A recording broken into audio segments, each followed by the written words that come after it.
টিংখাং সমষ্টিৰ অন্তৰ্গত মৰাণ অভয়াপুৰীৰ বঙালী গাঁওখনৰ আদৰ্শ গাঁও হিচাপে নিৰ্মাণ কৰাৰ পৰিকল্পনা গ্ৰহণ কৰিছে মন্ত্ৰী বিমল বৰাই।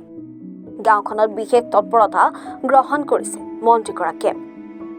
গাঁওখনত অৱস্থিত মৰাণ টাউন মধ্য ইংৰাজী বিদ্যালয়খনৰ পৰিদৰ্শন কৰে মন্ত্ৰীগৰাকীয়ে।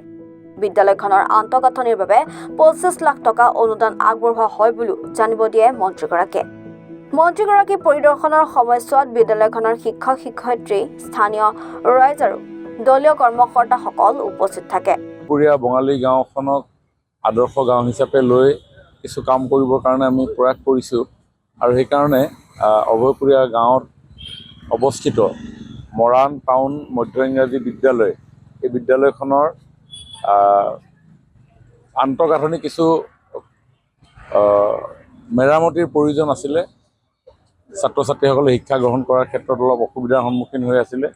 সেইকাৰণে আমি 25 লাখ টকাৰ এটা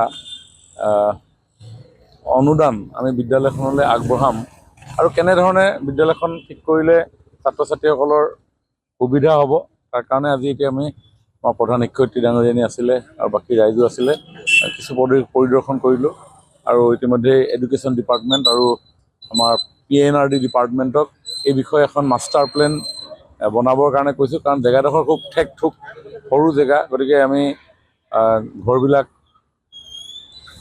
অলপ ডিজাইন কৰি নিৰ্মাণ কৰিলে কিছু জেগা ওলাব পৰৱৰ্তী সময়ত, গতিকে এখন মাষ্টাৰ প্লেনৰ প্ৰয়োজন, সেই মাষ্টাৰ প্লেনখন বনাবৰ কাৰণে কৈছোঁ।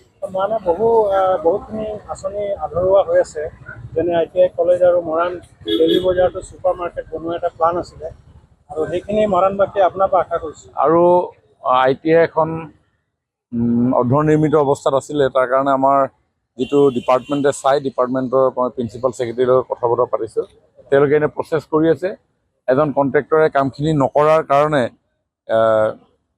কাম হৈ উঠা নাই, গতিকে তেওঁক টাৰ্মিনেট কৰিব আৰু টাৰ্মিনেট কৰিবৰ কাৰণে কিছু সময়ৰ আৱশ্যক হয়, নটিচ প্ৰদান কৰিব লাগে।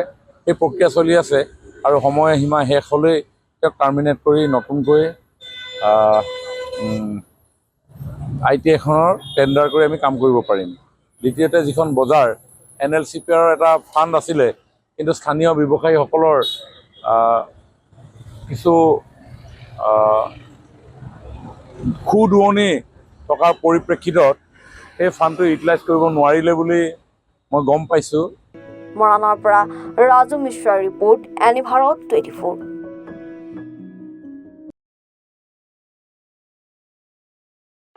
ৰব, আপুনি যে এটা অপৰাধ কৰিবলৈ গৈ আছে, আপুনি জানেনে? এই নাবালিকা গৰাকীক এতিয়াই বিয়াত বহোৱাটো যে এটা অপৰাধ, আপুনি জানেনে? অপৰাধ? কেনেকৈ?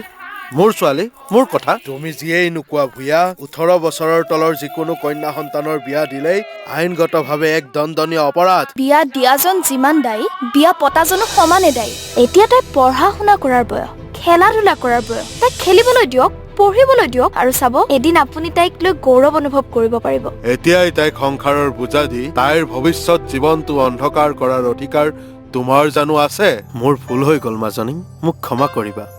শিক্ষা ল'ৰা ছোৱালী উভয়ৰে প্ৰাপ্য আৰু অধিকাৰ। আপোনাৰ কন্যা সন্তানক তাইৰ এই প্ৰাপ্যৰ পৰা বঞ্চিত নকৰাব। বাল্য বিবাহ ভাৰতীয় আইনৰ দ্বাৰা বিহিত এক দণ্ডনীয় অপৰাধ। এনে অপৰাধ কৰি আপোনাৰ কন্যা সন্তানৰ ভৱিষ্যত অন্ধকাৰৰ মাজলৈ ঠেলি নিদিব।